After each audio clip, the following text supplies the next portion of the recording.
Waouh, waouh, waouh. Ok les amis, c'est une nouvelle information du côté de l'Olympique de Marseille. Une nouvelle petite bombe sur le mercato. L'OM est décidément très actif dans le sens des arrivées, mais aussi dans le sens des départs. Marseille est en train de réaliser un mercato très important. Et là, on a un nouveau move. Jonathan Rowe pourrait quitter l'OM. Il n'est pas retenu en cas de bonne offre par l'Olympique de Marseille. Et du coup, l'international espoir anglais pourrait quitter l'OM dans les prochains jours. En tout cas, des clubs turcs se sont positionnés, Fenerbahçe et Beşiktaş, mais lui ne veut pas aller en Turquie. Alors quid du dossier Rowe à l'OM les amis? On va tranquillement en discuter. Bienvenue sur la chaîne Podcast FC. On va se poser tranquillement, évoquer un petit peu cette situation, la situation de l'Olympique de Marseille. Évidemment, je passe le message, on est bientôt aux 1000 abonnés sur la chaîne les amis, donc si jamais vous avez envie de rester, de donner un petit peu de force, et ben n'hésitez pas, likez la vidéo, abonnez-vous surtout, c'est extrêmement important, ça m'aide beaucoup à aller franchir cette étape, ça me fait plaisir également, et vous allez voir, il y aura du contenu sur la chaîne, régulier et le plus qualitatif possible. Alors sans plus tarder, on va évoquer un petit peu Rowe justement du côté de l'OM, et moi je vais me positionner en tant que supporter parisien, certains le savent ici, mais j'ai aucun problème à être objectif. Et honnêtement, c'est pas parce que Rowe joue à l'OM que je vais dire que c'est un joueur éclaté, que c'est un joueur nul et tout. Non, c'est pas du tout le projet. Je suis un supporter parisien, certes, mais je tiens à être objectif, je tiens à être le plus neutre possible. Et concernant Jonathan Rowe, les amis, quand même, il faut le dire, c'est un joueur déjà polyvalent, il peut jouer neuf, faux neuf, attaquant de soutien, ailier, ça t'offre quand même une variété de solutions en attaque qui est assez importante, assez intéressante. Dans le profil, c'est un élément qui est imprévisible, un peu faux follet, capable de marquer des buts assez incroyables. Je crois que c'était contre Lyon d'ailleurs où il avait mis un but absolument extraordinaire à la 95e, un peu sorti de nulle part. Bah voilà, c'est ça, Jonathan Rowe, il est capable de ça. C'est un élément d'une vraie qualité. Et là, on apprend que l'OM ne souhaiterait pas le conserver en cas de bonne offre. Alors évidemment, pourquoi l'OM cherche à le vendre? Il y a quand même deux questions à se poser. Déjà, la première, c'est est-ce que l'OM estime qu'il manque de qualité? Auquel cas, je considérerais que ce serait une véritable erreur de le vendre, parce que pour le coup, un élément de qualité comme ça qui peut rentrer dans ta rotation, t'amener un peu de variété, un peu de folie dans le jeu, ça peut être une vraie force pour l'OM, surtout avec De Zerbi, ce football-là, vraiment offensif, vraiment passionnel. Je trouve que c'est un profil qui va bien. Mais deuxième question à se poser, c'est est-ce que l'OM ne cherche pas à avoir un peu plus de liquidité sur le mercato? On sait que l'OM a beaucoup dépensé, que Marseille globalement fait un mercato de fou, et on peut quand même se pencher un peu sur le mercato de l'OM. T'as eu Medina, qui est quand même une recrue qui pour moi est une des plus importantes de Ligue 1. On a eu CG, je ne sais plus comment il s'appelle, j'ai perdu son nom, qui est arrivé d'Angleterre, à l'appareil élément prometteur de qualité. Et en fait, à l'image de Rowe, qui est aussi un élément prometteur de qualité, c'est un bon mercato du côté de l'OM. T'as eu Timothy Weah, bien évidemment, qui vient d'arriver. T'as d'autres pistes, notamment Edon Zegrova, qui est ciblé. T'as Joël Ordonez, qui est ciblé. On verra si ça peut se faire, parce que le prix demandé est vraiment important.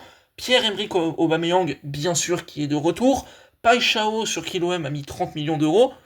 Est-ce que l'OM, avec cette vente envisagée de Jonathan Rowe, ne cherche pas à avoir un peu plus de liquidité pour finaliser peut-être un gros transfert?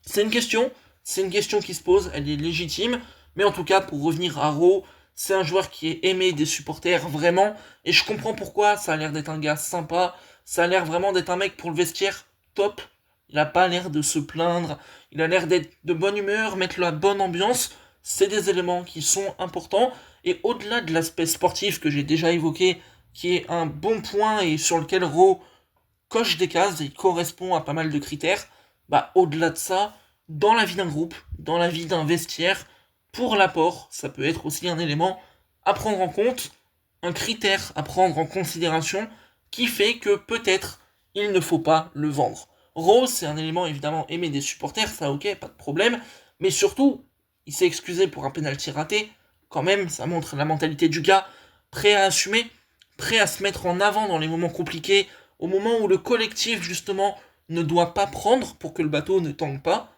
Ça, c'est important. Pour moi, c'est un truc au niveau de la mentalité qui est vraiment top. Et aussi, il y a une vibe à l'OM quand même. Une vibe autour des jeunes joueurs, talentueux bien évidemment, parce que bon, si on prend l'effectif de l'OM, il n'y a pas beaucoup de joueurs qui vraiment manquent de qualité, ça c'est clair et net. C'est du coup un groupe de joueurs jeunes, talentueux, anglais ou à minima anglophones. Du côté de l'OM, il faut être honnête, il y a une véritable vibe. Et là, on va revenir un peu sur la Turquie, parce que ça me fait un peu marrer de voir que Rowe est pisté par la Turquie. Fenerbahçe, Beşiktaş, on sait que Galatasaray a fait un mercato absolument XXL du côté de la Turquie. Peut-être que les autres concurrents de Galatasaray essayent de se positionner sur des joueurs de qualité pour essayer de concurrencer. Je vois pas tellement comment, vu le mercato de Galatasaray, tu peux, mais en tout cas, le fait que les clubs turcs ciblent un joueur de ce calibre-là à l'OM, pour moi, c'est un très bon signal pour eux.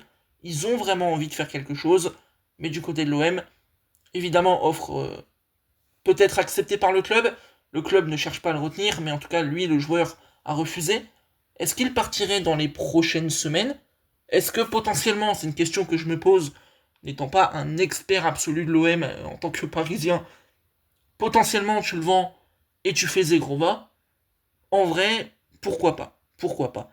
Et justement, quand on parle de Zegrova, parce que c'est aussi le but de parler de l'OM au global, je me dis que Zegrova, quand même, dans la lignée de ton mercato du côté marseillais, qui est très qualitatif, et peut-être que l'OM ira titiller le PSG cette saison, en tout cas je le souhaite pour la Ligue 1, eh ben tu te dis, Zegrova serait un apport d'une grande qualité. Et je suis d'accord avec ça, Zegrova c'est évidemment un élément techniquement sur qui il n'y a rien à dire, dans la capacité à être un élément déstabilisateur pour une défense techniquement très fort.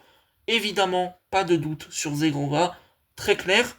Peut-être que c'est du côté de l'OM la raison pour laquelle tu voudrais vendre Raw pour le financer. Peut-être pour Joël Ordonez, je ne sais pas. Mais en tout cas, ce qui est certain, c'est que l'OM met de la qualité. Et si je devais m'exprimer sur Zegrova, je dirais que, ouais, bonne recrue. Par contre, j'ai mis un doute, même deux. Le premier, c'est comportemental. Comment Zegrova, dans un collectif, peut parfaitement s'intégrer. Joueur qui parfois est peut-être un petit peu égoïste. Joueur qui peut-être des fois a une mentalité, je dirais pas douteuse parce que j'ai pas envie de l'attaquer, c'est pas la question. En plus je l'aime bien. Mais peut-être que t'as mieux pour un collectif que Zegrova. Mais sur le plan du talent, évidemment, il n'y a rien à dire. Top recrue, top cible. Mais après, deuxième point d'interrogation, la blessure. On sait que Zegrova a été absent très longtemps, ça n'a pas forcément été une belle fin avec Lille, alors que l'histoire était belle. Bon, on verra bien si Zegrova vient à l'OM, si Rowe vient à partir de l'OM. Mais en tout cas, en l'état, je considère que tu dois garder Rowe. Si ça te permet de finaliser un autre gros transfert, vends-le. Je comprends la logique économique, la nécessité de vendre aussi pour le mercato, mais d'un point de vue des qualités, d'un point de vue du profil, avoir un joueur comme ça, techniquement, au niveau de la rapidité, au niveau du fait qu'il est imprévisible, un vrai feu follet, ça peut être bien pour toi, ça peut être une vraie plus-value dans ton effectif.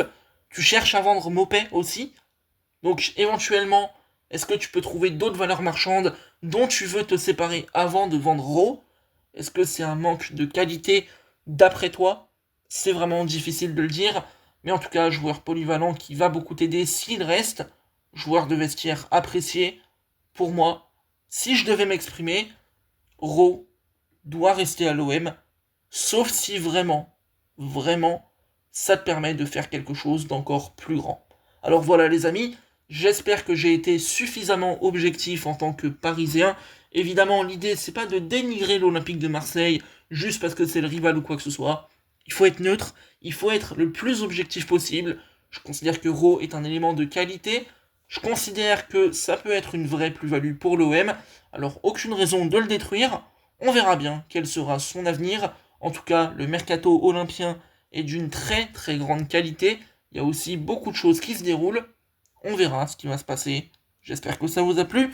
N'oubliez pas le like et l'abonnement, je le répète. On est bientôt aux 1000 abonnés sur la chaîne. Alors si vous voulez me soutenir, Il y aura d'autres contenus comme ça, Mercato Ligue 1, on va parler bien sûr du Paris Saint-Germain, c'est peut-être pas le meilleur moment pour le dire, mais je le dis, de l'OM, de l'OL, de plein d'autres clubs, et j'hésite pas aussi parfois à parler de clubs un petit peu en dessous, comme je l'ai fait pour le Nîmes Olympique il y a encore pas très longtemps. Passez une agréable soirée, à très bientôt sur la chaîne, et salut.